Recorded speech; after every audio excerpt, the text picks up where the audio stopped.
she's not okay with that. And like even all these people that she doesn't even know, like people that work in the farm, she wants to make their life better. So like, I mean, for me, like she's very important person.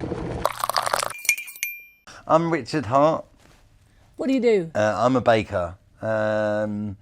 I was a chef for a long time, and then I became a baker. I moved to California, and that's when I moved into baking about 18 years ago. I'm helping Claridge's open a bakery here in London, and it's going to be a British bakery of place from all the things that I used to eat when I was a kid with my grandparents and stuff.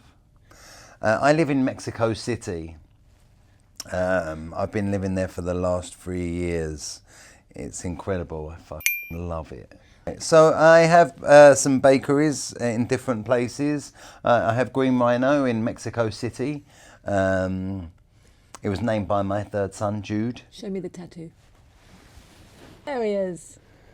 Okay. So yeah, Jude drew that 7 years ago. He's always been obsessed with rhinos and his favourite colour is green. So we named the bakery Green Rhino. I also have bakeries in Copenhagen. Hart Bakery. Although that's the wrong way to say it. So Hart really, Bakery. Hart Bakery if you can't speak Danish, which most of us can't. I've become a bit like, I feel like every bakery around the world right now is kind of making the same stuff. I think you can land any modern bakery. I feel like if you landed there and you were just put there, like someone just teleported you there, you wouldn't know where you were by the bakery. So I mean, some are, but like a lot of us are kind of making the same. And What I is feel that? kind of different types of Danish pastries, croissants, pain au chocolat, sourdough bread. I mean, I just feel like it's all very similar. So like here, I've set out to open something that's British, like stuff, old school stuff. And in Mexico, there are Mexican And things. in Mexico, we don't make croissants and pain au chocolat. We just try to make Mexican things, conchas. I mean, we make other things, but like You bring something with you from we each try place. to, yeah, but we try to make it of place. Yeah, so there could be Danish things in Mexico, and Mexican things in Denmark, but Yeah. there should be local things too. Yeah, I just think like it would be nice to try and, if you landed in Spain, eat a Spanish bakery, or if you landed in the States, or if you landed anywhere you go, you know, like when you get somewhere and you go to a restaurant, don't you feel like you just want to eat the local food? Because that's the excitement of being in I mean, but that's, I don't know, maybe I've got a contradiction there because I love being in London and being able to eat any cuisine. So I think that a bakery, for me, I would like the bakery to be more of place. Have things from local, and I mean, obviously take inspiration from everywhere, but just, I want to eat my croissants in France now. I want to eat my croissants in France and my ice fingers in London, even though like no one knows what that is yet. Okay, okay. Moving on now. What do you want people Swiftly to on. know about bread? Yeah, okay, about bread. I want people to know that, especially in the UK, people think bread's expensive, and I think we need to change the way we're thinking about that, because you'll quite happily go and buy a pint of beer for £7-8, Maybe not that much or even £6. I don't know, but like I think they're £7 for a pint of beer now in London. in London. So like if you go and drink 2 or 3 pints of beer, like a beer and a loaf of bread is the same ingredients: grains, wheat, yeast and water. Like it's pretty much the same ingredients, and we're quite happy to spend that on a pint of beer. And then when it comes to a loaf of bread, we're a little bit like, oh no, that's expensive. Actually, it's not expensive at all. And what are the ingredients of bread then? The same grains, which is wheat or some sort of grain, normally ground into a flour, salt, water, and that's it. Yeah. And what's in a supermarket bread?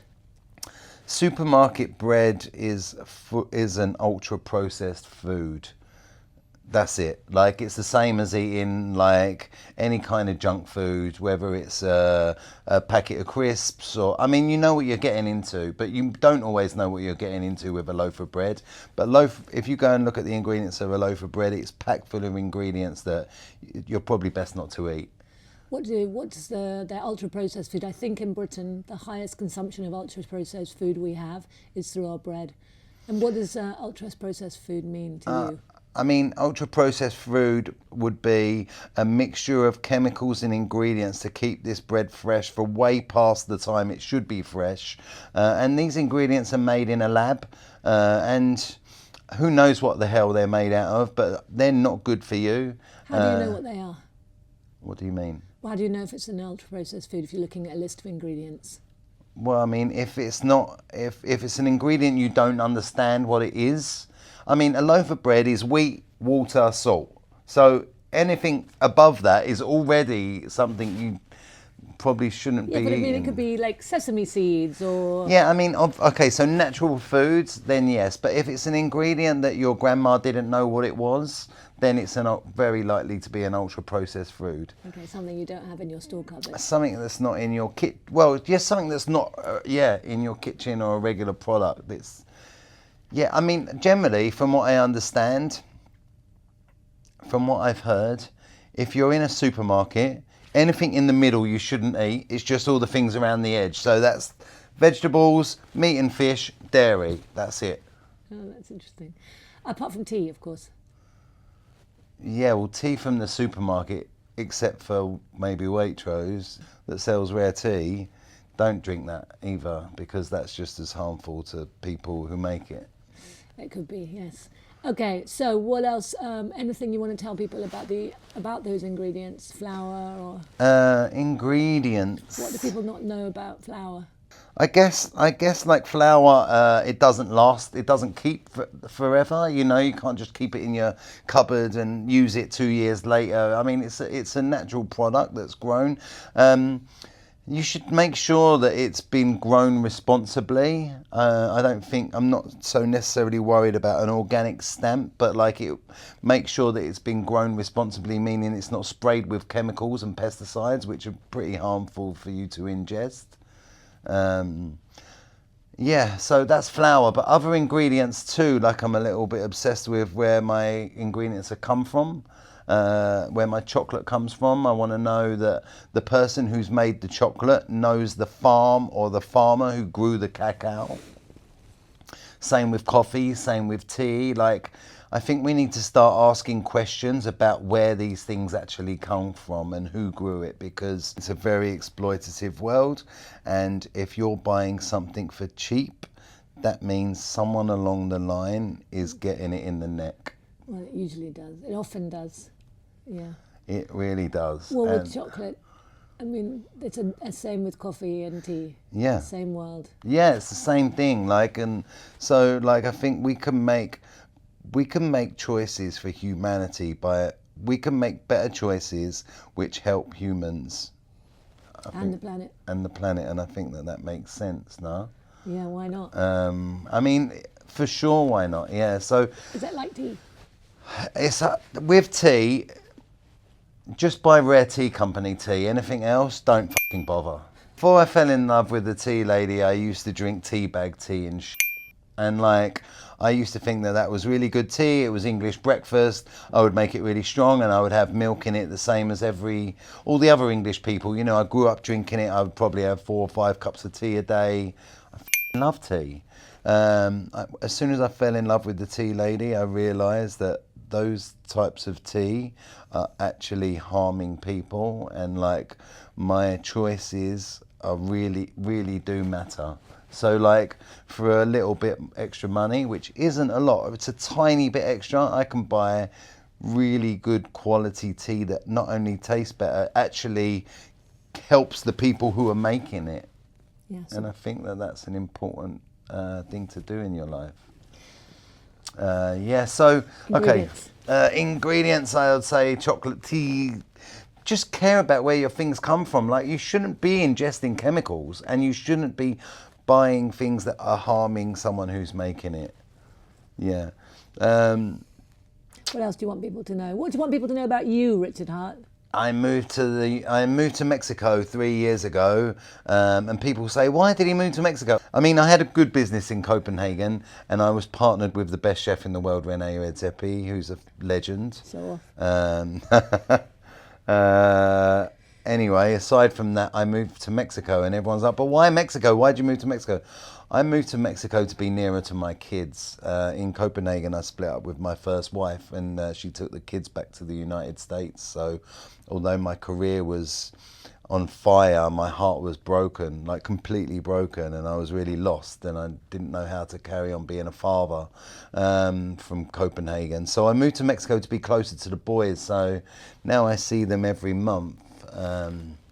And people are like, why not America? Why not America? I mean, I lived in the United States for 11 years, and I think, like, we all know that it might not be the best place to live at the moment. So complicated. Very complicated. And you know what? The people of Mexico, in their hearts and soul, are amazing. Like, they're beautiful human beings. They're so warm, generous, kind, loving. I feel very grateful to be part of that community and be in their world. Are you Danish? I'm actually, yeah, people keep asking me where I'm from because Are you American? I became a baker in the United States, so a lot of people thought I was from the United States, except for people in the United States, because they realised my weird accent, dodgy accent. I'm British. I left England in my late 20s and moved to the States, and I lived there for 11 years, and then Copenhagen for 6. And then now Mexico for 3 years. So, I mean, I'm English. I feel very English, you know. I love the Queen and stuff. She's dead now. Tell me about Denmark. Not Danish, but you moved to Denmark. Were you the baker at Noma?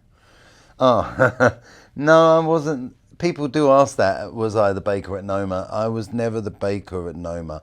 I met Renee through Tartine, like I was the baker at Tartine, and I used to do a lot of travelling with the owner, Chad, and we would go around the world and meet other chefs, and they were very intrigued about what we were doing. And Renee, I met him a couple of times, and he just said, if ever you want to come to Copenhagen and open a bakery, you know, kind of let me know. And there came a stage where I wanted to let him, I asked him if he was still looking for a baker. So you partnered with Renee? So I partnered with Renee to open Hart Bakery. I mean, he took a great chance on me. Like, I could have been a piece of shit. So, you know, I worked my arse off to prove him I wasn't. And made a successful bakery, but you never actually worked at Noma? Made a successful bakery. Before we opened, if you've been to Noma as it is today, there are greenhouses outside the restaurant, and before we opened Hart Bakery, I was working in one of those greenhouses testing products for Hart Bakery, but I wasn't actually working in or for Noma. I was working for Hart Bakery in the grounds of Noma. I basically set up a little test bakery kitchen thing, which was amazing. It was an amazing experience to be surrounded by all those great brains, because I mean, what they do is incredible. They push boundaries. What other questions? What other things do you think people don't know about you? There was something I wanted to get across.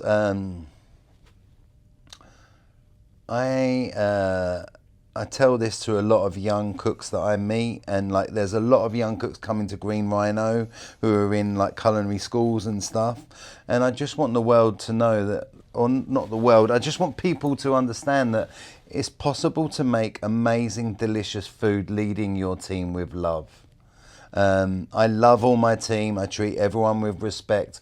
We all work really hard, but there's no need for this bully culture and stuff like that that's been typically in high-end food for a long time. I mean, I worked in those restaurants and I saw that going down, and it's just unnecessary. Like, you can make great things by leading your team with love, care and respect, and I made Green Rhino completely open, so you can see that. Like, you know, the proof is in the pudding. Come and see. No fear, but love. Not fear, not bullying, not any of that shit. Yeah, just love. Yeah, no shouting, no anger. Like, it's just unnecessary. And like, if I can do that, I can then teach my team to do that, and hopefully we can make a little bit of a revolution there. Okay. Maybe people don't know who your wife is. My wife is Henrietta Lovell, the tea lady. She's fascinating. More than just fascinating, she's a powerhouse, and like, she has changed the world for the better, because what she is doing for the world of tea is selfless, and she's just trying to make the world better for people that are living in extreme poverty and exploitation. In extreme poverty through exploitation, and like she's not okay with that. And like even all these people that she doesn't even know, like people that work in the farm, she wants to make their life better. So like, I mean, for me, like she's a very fucking important person, and not just for me, for the fucking world. It's true. You go out there. And I mean, originally you opened Rare Tea Company to buy and sell tea because you thought it would be a nice job, and then you realise that the world of tea is not a great world. You know, like people in India and Africa are living in extreme poverty, and all you want to do is make these people's lives better. And it's just through buying slightly better quality tea. It tastes better. I mean, everything about it. Like you couldn't, like I feel like, I don't know why people are turning a blind eye to... They don't know, but now if they do know, they can't unknow. Yeah, I guess they don't know. I mean, if you're going into a supermarket and you're looking at that range of tea in fancy boxes with beautiful green tea leaves and whatever, it's all fake. It's all fake, and it's not okay. And like... Now they know, you've told them. Please, just buy Rare Tea Company. F*** everything else. Yeah, so this was supposed to be an interview, but actually it's just an advert for Rare Tea. Hooray! Hooray for Rare Tea.